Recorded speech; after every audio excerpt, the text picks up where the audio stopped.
La 4G Batelma vous présente Nivavo. Du 7 au 30 juin, Les remises explosent sur tous nos rayons. Batimax, la qualité au meilleur prix. Manolotra anao ny fampalalam-baovao.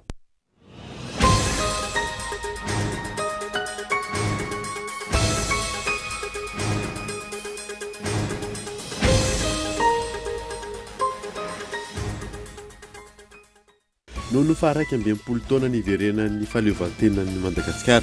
Anome fanalefahatsazy faobe ny filohan'ny Repoblikan'i Madagasikara. Voafonja misa 7valonjato sy ray alina no azo fanalefahatsazy ary 7,770 no afaka mivoaka avy hatrany. Amperinasa tsy ho elan'ny ligne express sy asa amin'ireo lalam-baovao eto Antananarivo. Hoy ny ministry ny fitaterana ary isokatra tsy ho ela ihany koa ny gare routière fisandratana.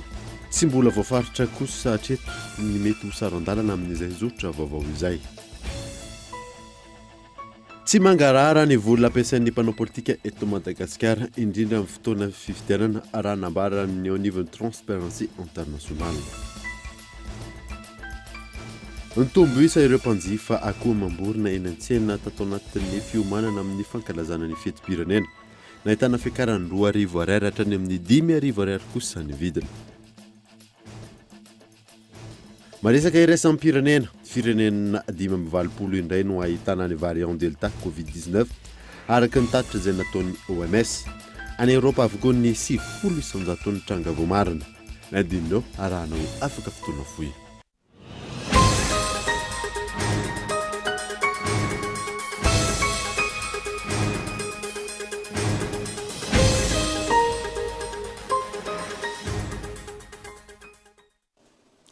Filanitra tompolasy toboko vavy fotoana vaovao eto amin'ny Kultivika manasana hora anaraka izany hatramin'ny farany. Nanombotsika ny vaovao noho ny faraiky ambinipolo taona niverenan'ny fahaleovantenan'ny Madagasikara anome famitsorakeloka faobeky ny filohan'ny Repoblikan'i Madagasikara. Voafonja misa 7valonjato sy ray alina no azo izana ary 7,770 no afaka ivoaka avy hatrany. Gaeton Andriatsilavo. Misa 7,10 sy 3,000 sy ray alina ireo voafonja efa voatsara manefa ny saziny manerana ny Madagasikara. Ny 7,700 sy ray alina amin'izy ireo no azo fanalefahatsazy avy amin'ny filoham-pirenena ary ny 7,770 afaka mivoaka avy hatrany. Tsy voakasiky ny fampiarana izany fanalefahatsazy faobe izany kosa ireo olona voaheloko amina sazy tsy nahazona fahalalahana toy ny von'olona sy ny von'olona anomanina, ireo heloko amamoa fady, ny fanodikodinam-bolam-panjakana, ireo heloka rehetra voalaza ary saziany lalàna manasazy ny heloka rehetra mikasika ny andramena sy ny hazo mainty, ireo heloka momba ny famotsiam-bola. Anatsara ny ezaka atao amin'ny fampiarana ny fanajana ny zon'olombelona sy ny maha olona eny anivon'ny fonja ary indrindra entina amerana nisan'ireo voafonja ity fanalefahatsazy faobe ity. Nisy ihany koa ny fanapa-kevitra noraisin'ny filoham-pirenena ny amin'ny mahafiloha faratampony ny folo alin-day azy dia ny fanalefahana amina sokajitsajy voafaritra anireo miaramila ny aran'izany teo anivon'ny tafika malagasy. Ao anatin'ny fankalazana ny faharaiky ambinipolo taona ny niverenan'ny fahaleovantenan'ny Madagasikara hatrany, nanome toromarika manokana ihany koa ny filoham-pirenena fa aorian'ny lanonana fankalazana ny fetim-pirenena ahazo fialan-tsasatra 420 ora ireo tafika rehetra nandray anjara tamin'ny matso. Amperinasa tsy ho elan'ny ligne express hiasa amin'ireo lalam-baovao eto Antananarivo. Hoy ny ministry ny fitaterana ary isokatra tsy ho ela ihany koa ny gare routière fisandratana. Tsy mbola voafaritra kosa hatreto no mety ho sarandalana amin'izay zotra vaovao izay iona zay. Isy ny fiara fitaterana hiasa amin'ireo kadiarivo sy ireo lalam-baovao eto Antananarivo anamorana ny fifamezivezena. Eo ampamaranana ny lamina amin'izany ny ministera ny fitaterana ankehitriny raha ny fanazavana. Ty zany zay le tena fomba fiasa vaovao. Zany hoe rehefa hoe isaky ny 10 minitra misy bus mandalo na misy olona na tsisy olona dia mandalo ny bus. Hafa mihitsy zany le fijery amin'ity. Amin'ny ankapobeny zao ny calcul volonté teo anatiny hoe bus eo amin'ny 20 olona izy. Fa mety eo am-pandamina zay le tena zay ny endasana kely amin'izao fotoana zao. Fa alohatsika tsy mainky fa eo am-pandaminana an'izay. Arakaraka ny isan'ny tomobila miasa no lalàna hoe filmana ny sarandalana amin'le izy. Momba ny gare routière fisandratana nanambara ity ministra ity fa mitony fivoriana miaraka amin'ireo kooperativa sy tompona andraikitra voakasika izany ka hiasa tsy ho ela ny tombo fiantsonana. eo zany tsika tena eo ampanaovana azy mihitsy amin'izao fotoana zao satria io zany tsy moramora sy maintsy fampiresahana tsara mihitsy amin'ireo transporteur manao azy efa volana maromaro ny resaka miaraka aminy dia eo amin'ny mpandaminana an'izany amin'izao fotoana zao fa tsy hoe la dia sokatra izay mahatonga an'le linina ke hoe le express tokoa manao makimaka eo fisandrantany. Tsy ivona 12 lavitrisa ariary izay no famatsimbola azo avy amin'ny fiara-miasa ny fanjakana sy ny sehatra tsy miankina na ny 3P nananganana ny garotery fisandrantana ny taona 17 ny tombo fiantsonana izay natao amindrana ny kooperativa pitaterana etsy amin'ny fasan'ny karana indrindra ny zotra nasionaly miazo ny lalam-pirenena fa 7 eo ihany koa ny mampifandray amin'ny lalam-pirenena fa 430 mankany Morondava. Andrasana araka izany ny fisokafany ity fototra fitrasa ity. Manomboka mahita tombontsoa ireo mpamily fiara amin'izao fotoana izao taorian'ny fisokafan'ny rokady arivo. Araka nambaran'ireo mpamily miena ny fitohanana, miena tahaka izany ihany koa ny fotoana lany eny an-dalana. Nambiny Ravelorso. Raha mahavita adiny roa sasany reto mpamily fiarakaretsaka sy fiaratsotra teo aloha izay mivezivezy amin'ity lalana ity, niena ary lasa fifakadiny ihany izany ankehitriny. Tombontsoa lehibe no azon'ireo mpamily ireto. Na eo amin'ny fotoana, na eo amin'ny fitsitsina solika, aingana kokoa ny fomba fiasan'izy ireo ankehitriny, indrindra ireo fiara mivoaka ny Antananarivo sy ireo fiara mivezivezy matetika ato anatiny. Zany le lalana arkady vaovao tena mahafaka fasarana amin'ilay mboteazy. Za io zao vao valy Bomanga kely mihitsy teo amin'ny 15 minutes teo dia tonga eto Pasapitra. Tena tsara le izy. Tena mahafaka fasarana aloha resaka mboteazy. Raha dia para valy Bomanga kely manketa Pasapitra tamin'ny mbola tsisy an'io mbola tsisy fisokafan'io adiny 2 adiny 3 vao tonga eto. Zao nefa le izy 15 minutes so tonga eto. Zao aloha dia vao tena mihita zany ny fahalalan'ilay lalana. Raha vao malala koa dia tena vetivety kely, tena vetivety kely mihitsy. Raha amin'ity lalam-baovao teo mety vitanay atsasakadiny io satria ity mba tonga dia eto manivana. Vetivety dia tonga ny akoronjany. Taloha zao izy mety eo amin'ny hoe adiny ray raha avy aty moa keny bypass. Zao izy mety hoe fifakadiny eo dia afaka. Fahainganam-pandehanay. Malaky kokoa zany zay amin'izao. Na famonjena toro raha dia mety. Raha taloha zay mahavita adiny roa sasany dia zao mety mahavita fifakadiny. Vetivety dia tonga eto. Zay ny tombontsoanay amin'izy aloha hoe vetivety dia tonga eto. Malalaka tanteraka ny lalana, afaka mifamezivezy ireo fiara nandritra ny nandalovana tetỳ an-toerana. Tsy mbola nisy aloha hatreto ny fitohanana na maro aza ireo lalana ny tapana eto Antananarivo amin'izao fankalazana ny fetim-pirenena izao. Fitaovam-pitsaboana mitetina 3.3 miliara ariary avy amin'ny USAID entina amatsiana fitaovana ho an'ny firenena andalam-pandrosoana no natolotra ho an'ny faritra atsimo andrefana. Amaolana maro izany raha ny fanazavana azo. Henri Florent. Anisany singa iray lehibe ho amin'ny fampandrosoana ny firenena ny fahasalamam-bahoaka. Na efa manomboka miaina tsikelikely aza ny tranga ho an'ireo olona voamarina fa mitondra ny tsy mikaritana COVID-19 eto Madagasikara. Ilaina hatrany ny fanamafisany ny ady atao amin'ity valiretina ity fa ao ihany koa ny fampitomboana ny fitaovana irenivo ny tombo-pahasalamana ahafahana mandray an-tanana ny marary amin'ny alalan'ny tetikasa ara-pahasalamana Access. Anisampan-draharaha Amerikana ho an'ny fampandrosoana iraisam-pirenena USAID sy ny fikambanana tsy miankina Amerikanina izay mamatsy fitaovam-pitsaboana teo amin'ny firenena andalam-pandrosoana. Fitaovana mitentina 3.3 miliara ariary no natolotra ho an'ny faritra atsimo andrefana manokana. Raha isika eto Androany moa zany dia avy amin'ny Project Cure izay ONG any Amerika mampitaova manome fampitaovana ho an'ny aty amin'ny tany andalam-pandrosoana dia ireo fitaovana ireo alefan'ny fandarana Access ho an'ny faritra 10 izay iasany eto Madagasikara ka ny anjarany atsimo andrefana no resahantsika eto Androany. Ho an'ny faritra atsimo andrefana manokana dia fandriana vaovao misa 300 mahery no ao anatin'ireto fampitaovana atolotra Androany reto dia ny fitaovana sy kojakoja isan-karazany, fitaovana lehibe sy fitaovana madinika izay anampina ny mpiasan'ny fahasalamana amin'ny asa fanaony andavanandro. Dia mitetina any amin'ny 3 miliara ariary ny tombam-bidin'ny fitaovana izay zaraintsika eto Androany. Mila fitaovana moderna sy azo antoka ny mpiasan'ny fahasalamana hanomeza ny tolotra ara-pahasalamana sy arifomba ho an'ny marary.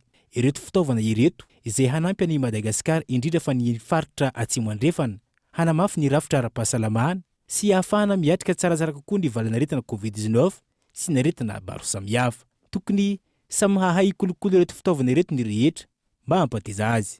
Lehibe loatra ny ezaka izay nataony programme access atao amin'ny faritra Tsimandrefana hatramin'izay nanombohana ka hatrandroany. Ary mbola manantena moa zany zahay hoe hitohy izay fiaraha-miasa zay amin'ny taona ho avy sy ny taona manaraka. Eto dia fanentanana koa zany no setrinay an'izay ho an'ny mpiasan'ny fahasalamana atao amin'ny faritra Tsimandrefana. Fa indrindrandrindra ny vahoaka izay hampiasa ny reto fitaovana reto dia ny mba hitandromatsika toy ny anak'Andriamaso ny fikolokoloana an'ireto fitaovana reto satria zava-dehibe ary vola be no namidy azy. Ka dia everina fa harena lehibe ao amin'ny faritra Tsimandrefana zao fitaovana azo androany zao ka dia tokony ataontsika vaindohan-draharaha ny fikolokoloana azy. Miara-miasa amin'ny fanjakana malagasy ny gouvernement américaine amin'ny alalan'ny tetikasa USAID Access hanarenana sy ampitaovana ny tompom-pahasalamana ny isam-paritra mba hahazahoan'ny marary toky rehefa manatina tompom-pahasalamana. Raha ny fantatra, efa misasaka ihany koa ny fotoam-piasany ny fandaran'asa amin'izao fotoana izao. Ankoatra ny eo anivon'ny faritra Atsimo Andrefana, faritra maro samihafa ihany koa ny sitraka fampitaovana tahaka izao. Tsy mangarahara ny vola ampiasain'ny mpanao politika eto Madagasikara indrindra amin'ny fotoanan'ny fifidianana raha nambarany avy eo anivon'ny Transparency International. Sabrina Rarso. Nisy ny fanadihadiana nataony teo anivon'ny Transparency International tamin'ny olona miisa 4,703 tamin'ny faritra enina manerana ny nosy. Mahakasika ny teti-bola izay ampiasain'ny mpanao politika indrindra amin'ny vanim-potoana ny fampielezan-kevitra. Hita tamin'izany fa 17 isanjaton'ireo olona nanaovana fanadihadiana liana ny afantatra ny avian'ireo vola ampiasain'ny mpanao politika avokoa. Ankilany anefa hita fa tsy misy ny finiavana amin'ireo atoko politika amin'ny ampiarana ny fangaraharaana nandritra ny fifampiresana nataony rotonta. Na dia hoe efa nandroso ary izay zany sosikevitra hoe tokony atao izay mangarahara izay tokony hoferana ihany koa ny fampiasam-bola amin'ny resaka kampania zany fampielezan-kevitra sy ny sisa dia tsy manaiky an'izay sahady ry zareo. Zany hoe ilay finiavana mihitsy tsy misy. Izay ny olana iray zany eo amin'ilay mpiantsehatra. Eo koa tsy fampiarana ny lalàna misy satria ny lalàna misy eto amintsika ny na ny 2011-012 mikasika ny antoko politika na ny 2018-008 sy 009 mikasika ny fifidianana mpitondra fanjakana sy ny referendum dia efa mametraka mazava an'izay hoe tsy maintsy atao ilay mangarahara fa tsy manao an'ilay mangarahara ilay izy. Na dia misy aza ny lalàna mipetraka mameno teti-bolan'ireo mpanao politika, mbola goragora ny fampiarana azy eto amintsika ary hita fa mitanira ny fampiarana izany amin'ireo atoko politika. Ny fisian'ny lalàna mazava sy entitra kokoa no anisan'ny vahaolana maharitra raha ny nambaran'ny tompona andraikitra hatrany. Hitantsika ny fifidianana mifanesa ny zavatra izany. Ka izany rehetra izany mila renina izany amin'ny alalan'ny fametrahana lalàna masika kokoa. Misy sazy tena miantso ary misy an'izay ilay hoe famerana ny fampiasam-bola amin'ny resaka fampielezan-kevitra izay mba hampitovy tantana an'ireo mpifaninana politika rehetra satria izay ilay izy rehefa mbola tsy hapetraka mazava ireo dia izay be vola foana ihany no lany. Ny olom-pirenena tsy maintsy hanao tsindry amin'ireo androm-panjakana rehetrarehetra ireo rehefa ny olom-pirenena ary betsaka no hangataka an'izay hoe ampetrao ilay mangarahara. Fero ny vola ampiasaina ary tsy maintsy amin'ny alalan'ny lalàna izay mino izay fa rehefa ny olom-pirenena no hangataka an'izay mety hilefitra ihany zareo mpanao lalàna sy fahefana mpanatanteraka izany. Nisy ny fanolorana mari-pakasitrana ho an'ireo tanora miisa 530 manerana ny nosy, tanora izay nanaraka fiofanana miompana amin'ny fiadiana ny resaka kolikoly eo amin'ny lafiny politika. Voatendry nandritra ny filan-kevitra minisitra Omary ireo tarehy ny kabinetra sivily sy miaramila iara-iasan'ny Prime Ministre lehibe ny gouvernemanta eny Mazorivo na Tsiprin'izay izay etiny Henri Florian. Teboka maromaro no nivotra nandritra ny filan-kevitry ny minisitra no tanterana teny amin'ny lampam-panjakana Iavoloha niarahany filoam-pirenena Rajoelina Andry sy ireo minisitra mpikambana eo anivon'ny gouvernemanta. Isan'ny nampahafantarina nandritra izany ny fankatoavana ny fangatahana ny andraisan'ny fanjakana antanany ny abantserana sy ny etra manokana amin'ny fampidirana voalohany ireo fitaovana sy kojakoja samihafa entina hanamboarana trano fandidiana fo eny amin'ny hopitaly Soavinandriana. Nankatoavana ihany koa ny fampitambaovao mikasika ny fahatsiarovana Ny fahatelo amin'ny fitopolo taona nitifirana ireo mahery fo ny firenena ny fahasivambefolo jolay taona 2017 tao ampitifirana ankatso. Fa ho an'ny ministera ny fanabeazam-pirenena indray kosa nankatoavana ireo fangatahana fampiasam-bola amin'ireo tetikasa mpampandrosoana vaovao ho an'ny taona 2024 ity. Isan'izany ny fampiasana konta manokana mikasika ny tetikasa goavana fa ao ihany koa ny fampiasam-bola amin'ny tetikasa mpampandrosoana ho an'ny taona vaovao 2024. Voafaritra amin'izany ny fanamboarana sekoly sy ny fifidianana W sy ny maro tsy voatanisa. Fa kosa ho an'ny ministera ny fambolena sy ny fiompiana nankatoavy ny filan-kevitry ny ministra ny fanekena ny fanalavana ny tetikasa projet d'appui à la produit agricole à Madagascar na ny PAPAM taoriny ny fanalavana ny fempotoana fifanarahany famatsim-bola ny AFD. Faritra maro toy ny vakana karatra, vatovavy fitovinany, atsimo atsinanana, aloatra mangoro no ahazo tombontsoa amin'izany. Ankoatra ireo rehetra voalaza etsy ambony ireo, nisy ihany koa ny fanendrena maro samihafa nandritra ity filan-kevitry ny ministra Omaly ity. Misy longadina amin'izany ny fanendrena ny talen'ny kabinetra sivily ny premier ministre sy ny talen'ny kabinetra miaramila ny premier ministre lehibe ny gouvernement. Nisy ihany koa ny fanendrena isan-tokony nandritra ity filan-kevitry ny ministra ity. Farany nofoanana nandritra ity filan-kevitry ny ministra ity ihany koa ny didim-panjakana izay nanendry ny tale général ny ACM na ny aviation civile de Madagascar eo anivon'ny ministera ny fitaterana sy ny fizahantany ary ny famantarana ny toetrandro. Nanatanteraka fitokonana faobe manoloana ny mpampiasa azy ireo mpiasa manatanteraka asa fanitarana ny serana tsambony Tomasina vao hitsakitsaka ny zon'izy ireo raha ny fanazavana azo orifolorio.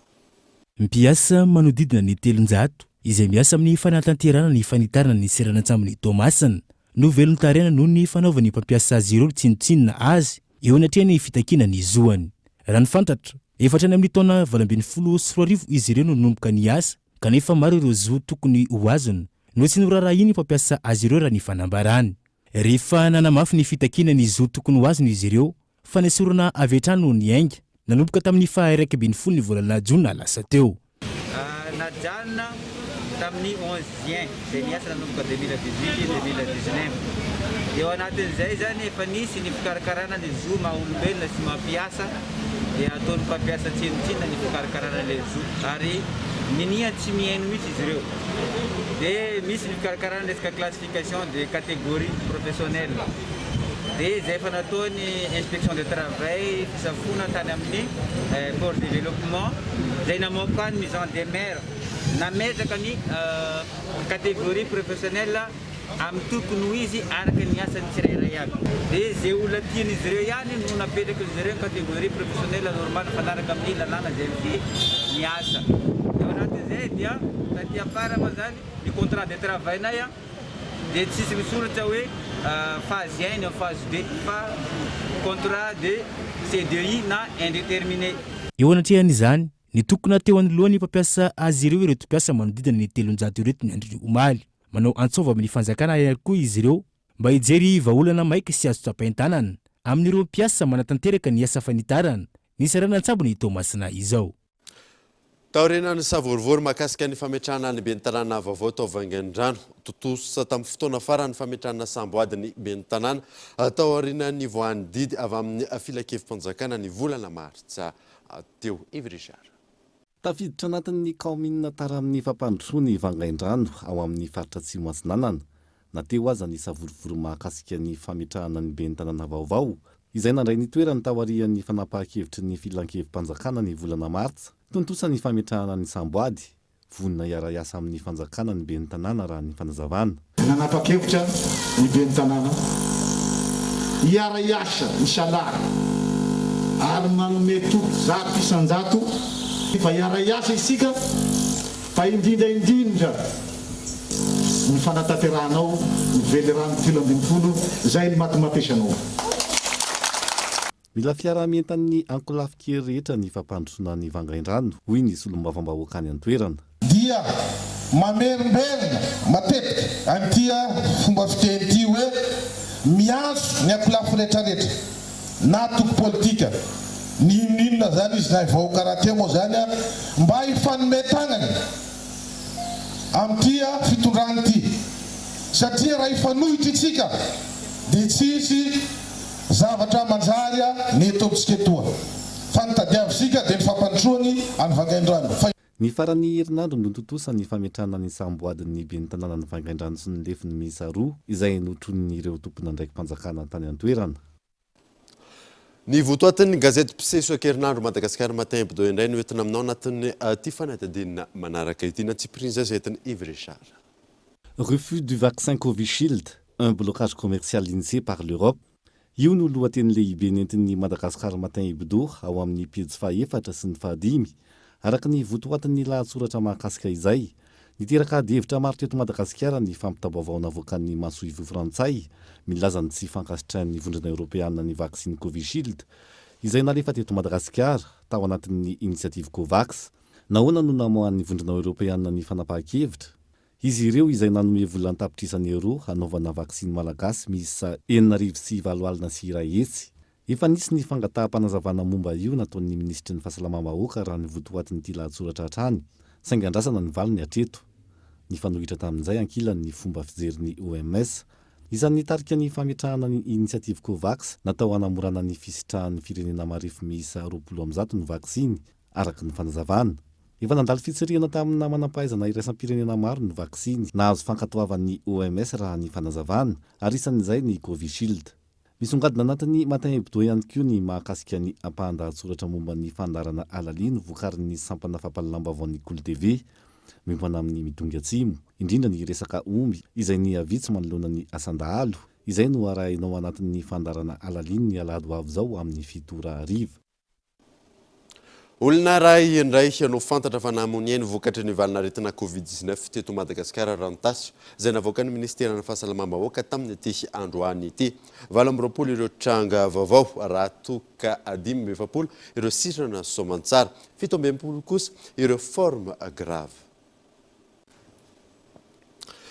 Nitohana ny fifamoivoizana nivoaka ny tranon'ny olona anao arendrina amin'izao fankalazana ny fiverenan'ny fahaleovatenan'ny Madagasikara izao. Tsy afaka nanao arendrina ny taona lasaka manaroatra daholo na kamaroan'ny olona amin'ny zao fotoana izao fanampanazavana. Ambiansa moa zany tsisy ambiansa tamin'ity eny tsy hoe tsisy ambiansa zany fa mba atao zany zay ampifalifalinana ankizy na dia misy ary le hoe valanaretina eto amintsika.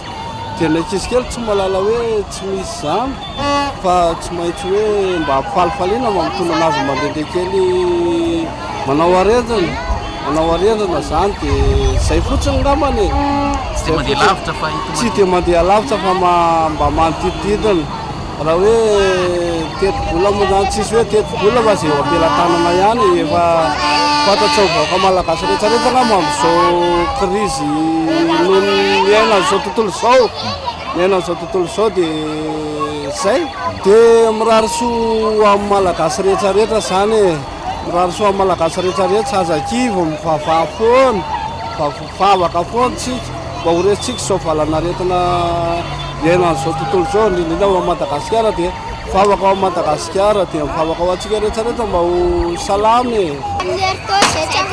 Tsy afaka nanao ohatr'izao fa nisy confinement fa zao zay mba afaka mivoavoaka ihany.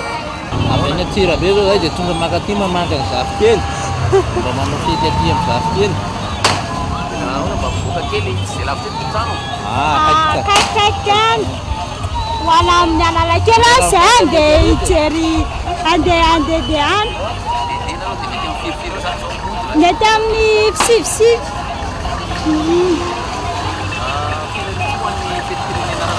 Dia mirahasoan'ny vahoaka malagasy tamin'izao asaramandro zao dia mirahasoa ihany koa mba ho lavitry ny aretina sy ho lasan'izay ny aretina Covid.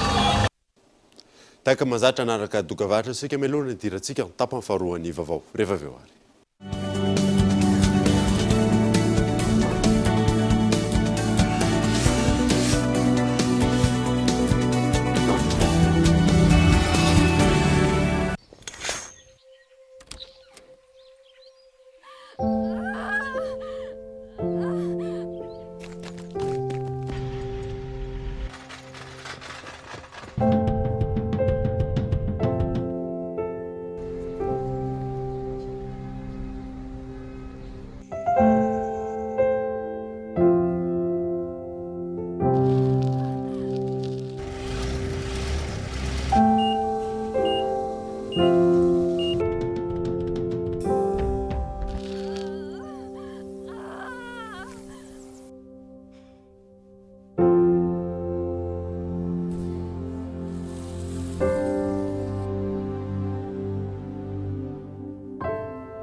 azafady kely ange Feriza no manana kabony milamina izany io ny sasany ary tena mbola hafa koa le afaka misasa rehefa tonga ny fadim-bolana nefa ireo olona manana fahasembanana ara-batana ara-tsaina amin'ny fahitana amin'ny fiainona ary ny ankamaroan'ny vehivavy malagasy na tanora na antitra dia tsy manana kabony mifanaraka amin'ny toe-batana akory toa miosina mihitsy aza ao ny tsy tafianatra tsy tafiasa fa na maimby tsisy rano isasana na miandry alina vao mivoaka ao alatrano isasa oka izay ny fanoliana azy ireny fa olombelona toa asy anao ihany izy.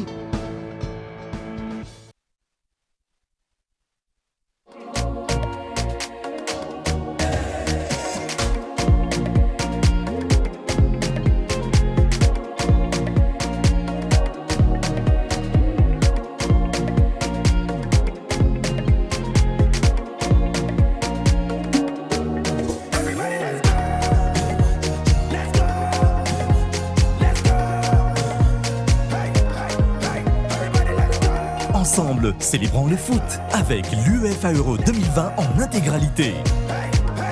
N'attendez plus pour entrer dans la danse. En ce moment, le décodeur avec un mois d'abonnement sur Évasion est à 55 000 arrières seulement.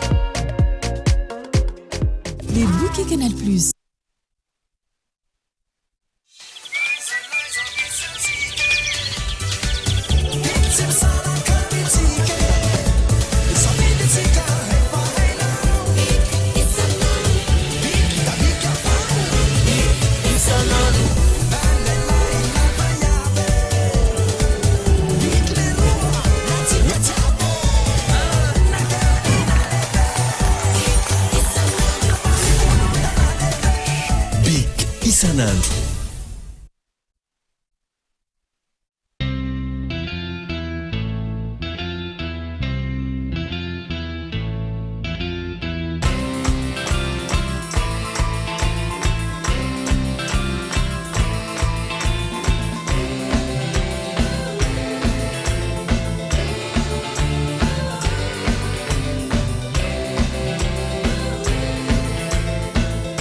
Avec Gino, laissez-vous transporter au cœur de la nature. Ho fiomanana sahady amin'ny fialan-tsasatra lehibe sy ho fampiroboroboana trano ny fizahantany anatiny. Ny Ministeran'ny Fitaterana sy ny Fizahantany ary ny Famantarana ny Toetry ny Andro dia manolotra antsika ny andiany fahatelo amin'ny tsena be ny fizahantany izay ho tanterahana ny 9, 10 Jolay 2024 eny amin'ny zaridaina Antaninarenina. Raha toy ianao ka mitady toerana hotsidihana na fialamboly azo atao mandritra ny fialan-tsasatra lehibe dia tongava mitafa mivantana amin'ireo matianina amin'ny famolavolana fivahinianana isan-karazany. Andao anohana ny fizahantany anatiny. Andao izahany Madagasikara, tsy misy vidim-pidirana.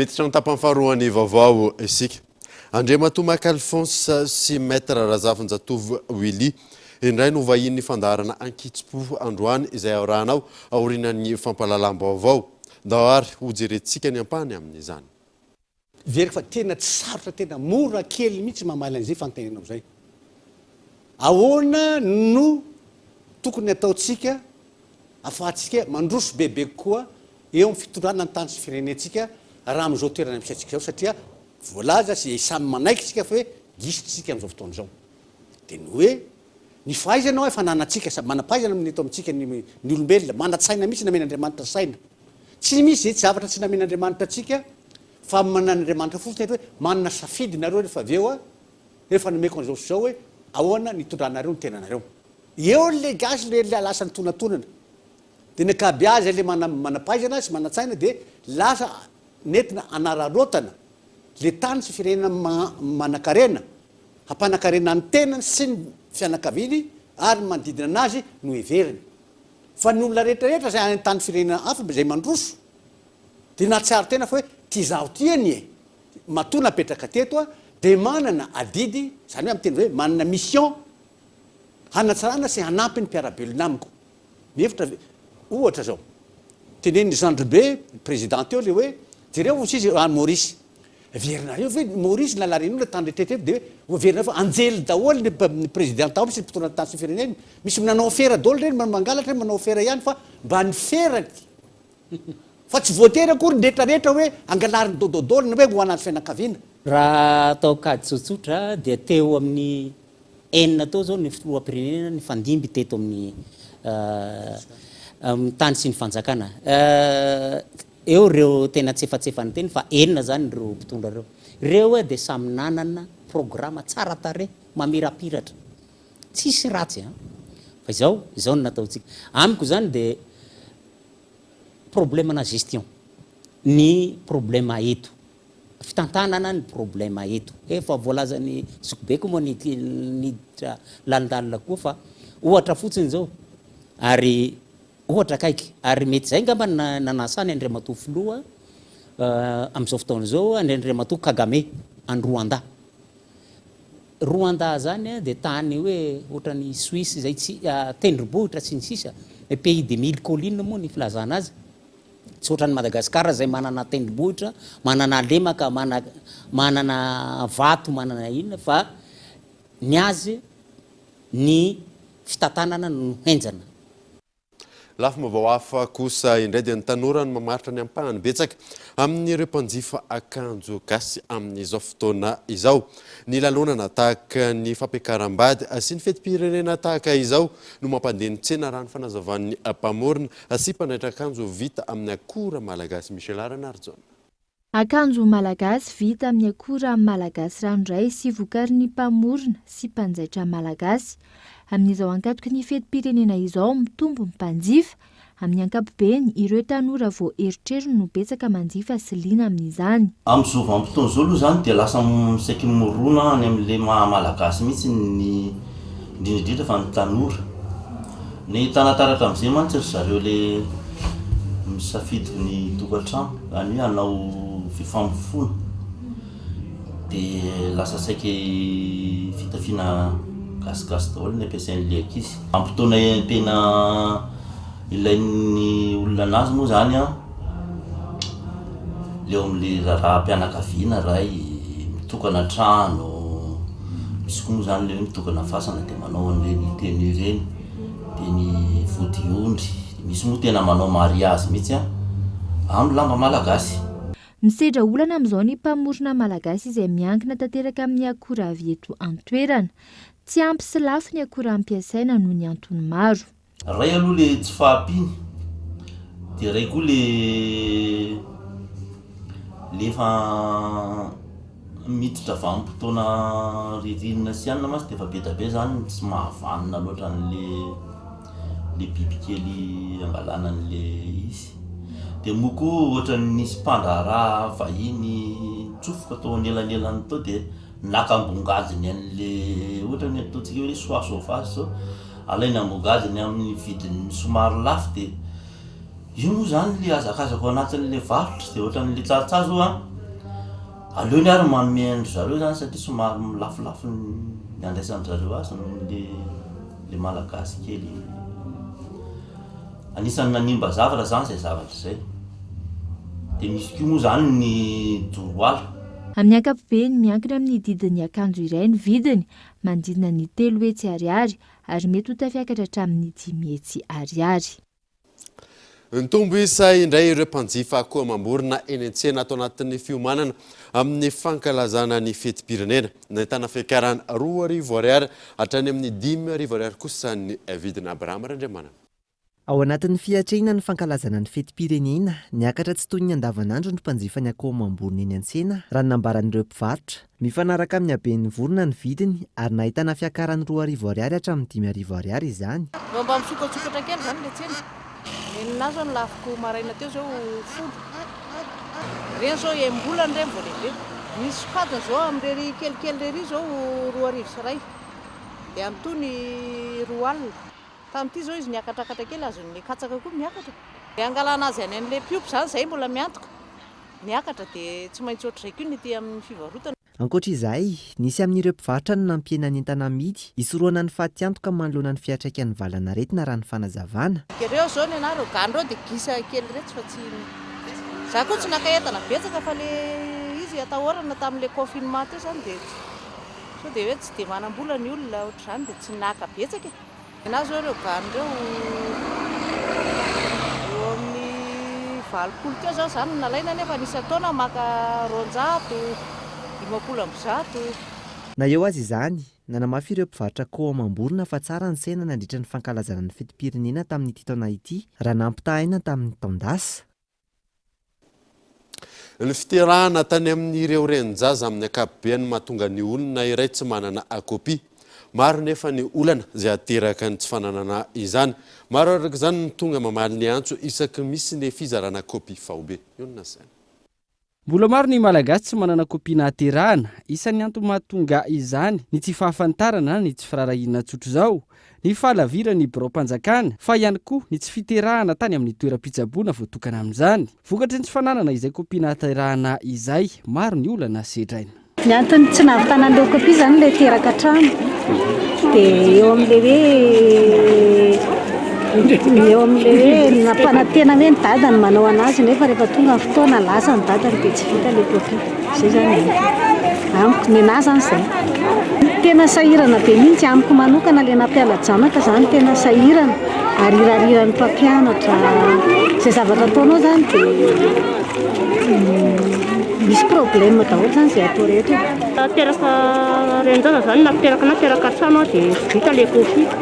Izay tsy nahavita ilay kopy dia izay nahatonga ny nanao azy. Ka mba mivoatra be misy anay tamin'izany dia teraka trano sisa fa ilay hôpitaly dia nakarenjana nateraka tao. Tena sahirana satria tsy afaka mianatra mihitsy ilay zanaka ilay tisy kopy. Vanomezaka zany mba hitady andefa anao kobe zany satria raha afaka tribunal tena mivezivezibe. Androany nisy ny fizarana kopy faobe tao amin'ny komuna Ambohidratrimo ka olona mahery ny 50 no nahazo izany. Tao ireo mbola zaza ka tsy afaka mianatra, tao ihany koa ireo olon-dehibe izay misedra olana eo amin'ny setry ny asa noho ny tsy fananana ity kopy nahaterahana ity. Afahana mitondra fanovana ho an'ny firenena ny fandraisana andraikitry ny kristianina manoloana ireo sehatra maro samihafa. Manoloana izay nisy ny famolavolana aram-bato-kevitra izay hinarana ireo kristianina samihafa. Abraham Randriamanana.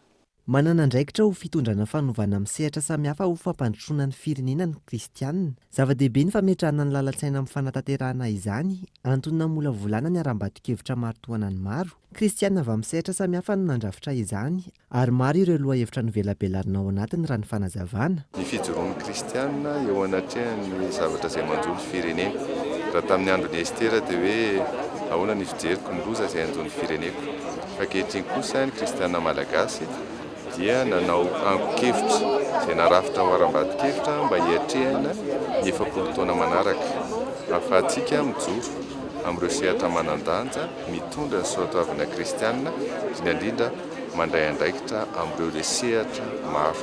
Ankehitriny dia afaka milazintsika hoe manana lalan-tsaina ny kristianina izay ahafahany sady manarina ny firenena, izany hoe ny andraisana andraikitra eto anivon'ny firenena, nefa ihany koa afahantsika manitatra ny fanjakan'Andriamanitra satria tsy sarahantsika ny maha-kristianina sy ny maha-malagasy.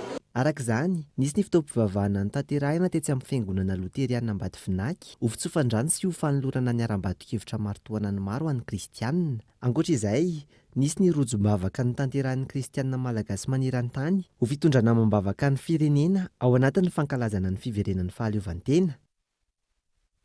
No tanterahana omaly teny tsy adana ny hetsika lehibe ho amin'ny fampivondronana ireo ankizy na manana fahasembanana izany na tsy izay tafiditra ao anatin'ny fankalazana ny iray volan'ny ankizy. Nabinina Ravela Orso. Ankizy 10 isa teo no nampandraisana anjara tamin'izao hetsika izao, izay ankizy manana fahasembanana sy ankizy salama ara-batana sy ara-tsaina avy amin'ny komina maro ato anatin'ny faritra Analamanga. Fampialana voly amin'ny sio an-tsehatra, fiaraha-misakafo ary fizarana kilalao sy fahatserovana maro isan-karazany. Hetsika izay tafiditra ao anatin'ny fankalazana ny iray volan'ny ankizy sy fankalazana ny fetim-pirenena malagasy. Nanosika anay karakara ty hetsika ity entinay ankalazana ny ty iray volan'ny ankizy ty sy amin'izao akatiky ny fetim-pirenena izao. Dia nanomanay koa zany izay eto ankizy manana fahasembanana sy ankizy tsy manana fahasembanana, izany hoe arena fahasamihafana fa ireo ankizy ireo koa nefa afaka ihany koa zany raha isitraka an'izao izy afaka nangana izay firenena vana izay. Tafiditra ao anatin'izao hetsika izao ihany koa ny fiarovana ny zony ankizy manana fahasembanana hiara-ny herisetra. Tsy ahivina fa mbola nisy ireo tratrany izany herisetra izany. Ao anatin'ny fomba fiasanay moa matetika zany dia hoe miezaka foana mampandray andraikitra, mampandray anjara ny ray aman-dreny sy ny fianakaviana. Dia tena hoe mampafantatra ny zareo mihitsy hoe mitrangan-javatra ohatr'izao dia misy zotra ao vao sosina vao hitsakitsaka, dia manana andraikitra koa zareo, mampatsiahy zareo ny andraikitra maray aman-dreny azy ireo fa izahay zany ao anatin'izay dia manao tantsorika azy ireo fotsiny, manoro izay tokony atao, aiza ny tokony atao, dia raha misy zavatra ihany koa azonay atao fandraisana tanana ohatra mety hoe amin'ny resaka ara-bola na ara-pitaovana, indrindra ny tantsorika ara-moraly dia mandray an-tanana an'izay ihany koa izahay. Fampidirana ny ankizy manana fahasembanana ao anatin'ny fiarahamoniny ankizy maro anisa izay tokony hisitraka ny zony, manangana ny firenena vanina, ireny ny tanjo napetraka amin'izao hetsika izao. Santatra ambavarano ny tahaka ity fa mbola ho maro ny hetsika ho atao. Na eo aza ny fasahirana ny ray aman-dreny amin'ny zao fankalazana ny fetim-pirenena izao. Maro amin'ireo tsara sitrapon'ny nanolotra izay vao tsirambony tanana sy kilalao ho an'ny ankizy Gaëtan Andriatsila. Fotoana ahafahana maneho ny fitaovan-tanindrazana sy ireo mpiarabelona ny ankatoky ny fankalazana ny fiverenan'ny fahaleovantena tahaka izao. Maro ireo mpanao asa soa manolotra izay vao tsirambony tanana ho an'ireo sahirana. Isan'izany ireto fikambanana olon-tsotra ireto, nizara fitafy sy sakafo ho an'ireo sahirana teto Andotapenaka. Efa fantatsika ngamba fa maro ireo olona sahirana, tsy manan-kelofana, kamboty, dia miendrika ho azy ireo angamba ny hifety, hisakafa, hitafy toy ny mpiarabelona manodidina anazy ka natokana androany zany ny asa sosialy hanomezana fanampiana ho an'ireo olona ireo. Ankoatran'izay dia manentana ho an'ireo olona malala tanana, ireo olona izay manana fahefana afaka manampy ny mpiarabelona manodidina azy mba hanao ohatra toy izao, satria iveritsika angamba fa anisan'ny adidy aman'andraikitra entina hanasoavana ny mpiarabelona amintsika eto amin'ity firenentsika ity. Arendrina sy kilalao ho an'ny mpianatra ao amin'ny akanonjaza kosa no natolotra ny zanaky ny filoha teo aloha Dite Ratsiraka. Ny akanonjaza izay nahory ny Ramatoa Selinina Ratsiraka ny taona 776 ary misy 70 izy ireny manerana ny nosy. Ho an'ny mpianatra ao anatin'ny akanonjaza izay nahory ny Madame Selinina Ratsiraka tamin'ny 776 izay mbola misy 70 izy manerana ny Madagasikara amin'izao. Ny 50 zany ny tena miasa fa le 70 zany ny sasany zany ny mbola matoritory. Mbola mandeha ny akanonjaza misy 520 eto Antananarivo. Any Tamatavy misy 5 any Tuleara ohatran'izay koa, any Diego ohatran'izay koa. Ny ray aman-dreny hatreto no mandray anjara amin'ny vidiny mirary, dia tena mirary ary misy ny mbola tena sahirana dia sahirana ny akanjasa. Ankizy marefo ara-pivelomana miisa 100 teny amin'ny fokotany Andranona Ohatra ihany koa no nahazo fanomezana avy amin'ny TMS na ny tanora miandandrany ho avy tamin'ity androany ity. Ny zavatra izay nataon'ny TMS moa zany androany taty amin'ny fokotany Andranona Ohatra, commune Andranona Ohatra, dia fizarana an'ireto ankizy kely reto izay hitantsika maso reto, kilalao ho an'ny lahy kely sy ny vavy kely, dia ao ihany koa ny arendrina zany ao anatin'izao atsaramanitra izao, tsy araka ny zavatra izay efa mahazatra ny TMS moa zany fanampiana amin'ny mpiarabelona dia mena zavatra tahaka izao foana ny ety amin'ny commune izay adidina eto. Ankoatr'izay, ankizy mpianatra miisa 770 teo amin'ivon'ny EPP Ankady Fotsy androany no nozarain'ireo fikambanana tsy miankina samihafa arendrina ho fanamarihana ny fankalazana ny fety ny fiverenan'ny fahaleovantena. Fantatsika fa ny volana Jona dia natokana ho an'ny ankizy, fankalazana ho an'ny fetin'ny ankizy. Tsy latajanjana izany ihany koa ny fankalazana ny fetim-pirenena. Dia ho antsika ray aman-dreny somary adinidinitsika fa ny ankizy madinika no tena faly rehefa tonga izany volana izany, indrindra hoe hitondra an'izany arendrina izany. Hetsika fanao isan-taona ny tahaka izao raha ny fanazavana, ahafana mampifalifaly ireo ankizy amin'izao fankalazana ny fetim-pirenena izao. Maro amin'ireo ankizy raha ny fanazavana hatrany no tsy manana kilalao no ny fasairanana iainan'ireo ray aman-dreny. Trangam-piarahamonina kosa indray dia niakatra fitsarana ny raharaha 7 taonina taty aorianan'ny fampijaliana sy fandrahonana ho fady vehivavy iray izay nalaina avy any amin'ny afatra hiasa eto Antananarivo. Fanarao tapahefana ny fakana atombony amin'ny fivarotan-tena ary ny traite de personne no niatra taminy ho ny mpisolo vava iray Gaëtan Andriatsilavo. Noterena hivarotena tao anatin'ny 7 taona, nalaina avokoa ny momba azy rehetra sy ny fananany nandritra io 7 taona io ary norohonana ho faty raha tsy manatanteraka izay nampanaovina azy. Dia nampanaovina dia nanaiky an'ilay fivarotan-tena nampanaoviny anazy satria matahotra zany no faty. Dia nanaiky dia sady tsy navelany zany fandray amin'ny fianakaviako tsony no tsisy fifandraisana amin'ny fianakaviako tsony zany no sady manao an'ilay fivarotan-tena nampanaoviny amin'ny 10 alina zany asainy mivoaka dia mody za amin'ny telo maraina ohatr'izany dia matory za raha misy raha matory za zany adiny 2 ihany maro indrindra. Dia avy eo tsy maintsy mifoha ihany koa mandeha manao raharaha rehetrarehetra dia tsy maintsy manampy anazy mivarotra ihany koa satria naminokatra tsenam-barotra épicerie izay izy dia naminokatra ny tsena io dia tsy maintsy manampy anazy ihany koa za amin'ilay varotra. Nandritra ny 7 taona no niainan'ity tovovavy ity ny fijaliana tahaka izany. Nandritra ny fivarotan-tena nataony, nisy teratany vahiny iray akavady azy. Nanamboaran'ilay mpampiasa azy karapanondro sandoka izy ka nolazaina fa fianakaviana, namorona nanarana ihany koa. Ny volana Novambra 2024 no natao ny mariazin'ity vehivavy ity sy ilay teratany vahiny tany Nosibe ka io anarana sandoka io no nampiasaina.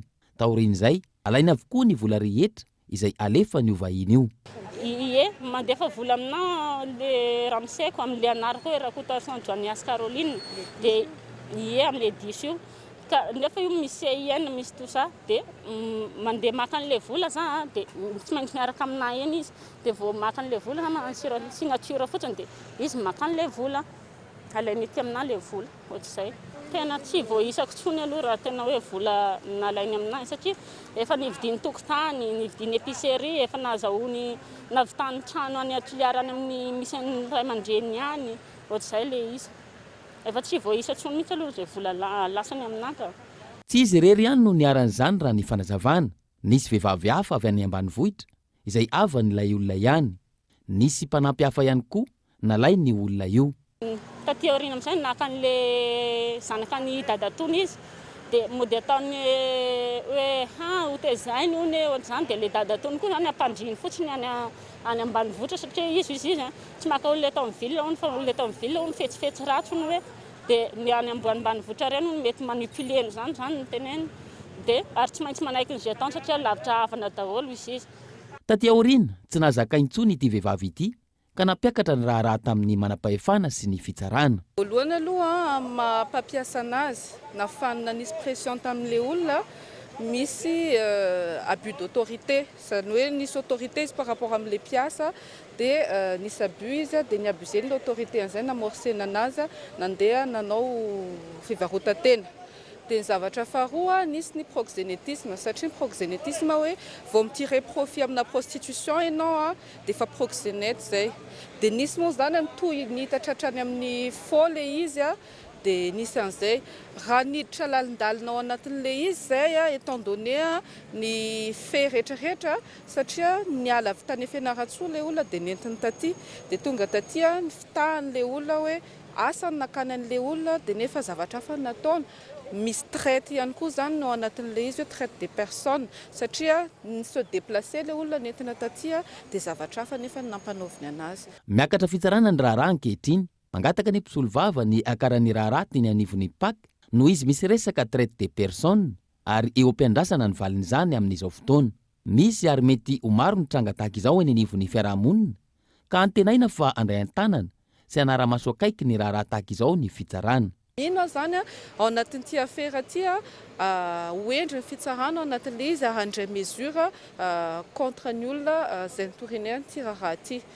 Dia mieritreritra angamban'izao hoe misy ihany koa ny trangan'ny zavatra ohatran'izay ihany quelque part fa mbola tsy fantatsika zay le izy fa izy aloha zany no dénoncer an'izay fait zay le proxénétisme misy ihany fa hoe nitendre vers des faux nitendre amina traite sy ny tariny mifangaro be dia be le infraction dia mahita za fa tsy maintsy handray an-tanana akaiky ny dossier io ny fitsarana. Raha ny fanazavana 10 taona tranomaizina farafahakeliny no sazy miandry ny olona manao fanararotam-pahefana, ny fakana tombony amin'ny fivarotantena, ny fampiasana osoka ary ny traite des personnes. Maresaka iraisam-pirenena firenena 520 indray no ahitana ny variant delta covid-19 araka ny tatitra izay nataon'ny OMS. Any Europa avokoa ny 700 tranga voamarina. Fanadina. Hipoka ny hôpitaly mandray an-tanana ny marary covid-19 any Tunisia nanomboka ny fotoana nisehoan'ny variant delta. Feno marary ny covid ny elakelan-trano ho an'ity toeram-pitsaboana iray ity. Mifangaro ny toerana andraisana ny rehetra na ny marary ny covid na tsy. Velon-taraina ny ponina ary mangataka ny fanampiana aingana avy amin'ny fanjakana. Ny roso amin'ny fihibohana tanteraka mandritry ny herinandro indray araka izany ny any an-toerana. Antony 570 hatramin'ny 50 isanjato ny tahantranga voamarina ankilany. Mbola manodidina ny 10 isanjato ny tahampisoratana anarana amin'ny fanaovam-baksiny. Olana ny serasera amin'ny ankapobeny. Eo ihany koa ny tsy fampian'ny mpiasan'ny fahasalamana. Araka ny fanazavana avy amin'ny OMS, firenena 520 no ahitana ny variant delta ka any Europa ny 7 isanjato ny tranga voamarina. Empire dans le pays. 3 autres régions sont dans la même situation que Kérouan. Dia zay mamana vaovao tamin'ity androany ty ankasitrahana nanaraka izany soa fa tsara daholo tompoko.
Du 7 au 30 juin, les remises explosent sur tous nos rayons. Batimax, la qualité au meilleur prix. Vous a présenté Nivavo.